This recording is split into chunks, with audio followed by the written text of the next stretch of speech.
Nganti wonge iki sing duwe kandang iki. Buh.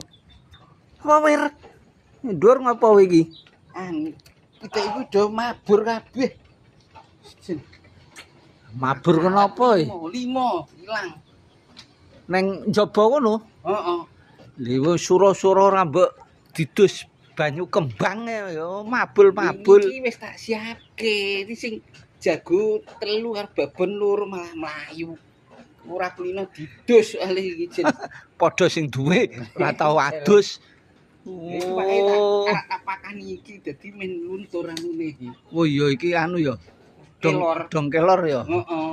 Oh kok kan demit berarti anu pitik. Ngene wae terno ning nggonku. Ora iso ilang demite.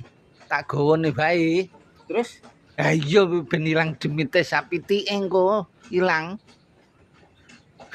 Tok beleh aja tok dol engko. Syarate iki jan ngono kuwi kok. Ning Bali ora engko pitike. Ayo engko kabar wae baline iki eneng kabare ngono lho sing penting. Meragukan nih kaya anu. Kita ora piye no aku. Bukan ora percaya. Iya, yo coba mau 3 gawanan ya. Iya lah iya no.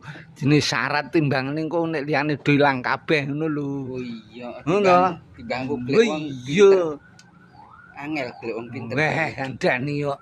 Ini iki dukun pitik ya iki apa ora ngerti kowe iki wir. Ya engko pitik sing endi sik tok pilih wae lah. Wes. Gampang. Genah, sip. Oke. Tak siapne anune, uba rampehne wir. Iya, wis tak golek isik. Oke. Oh. Lumayan. Diapusi ngono. Percaya. Ih, untuk pitik lumayan iso dienggo lawuh.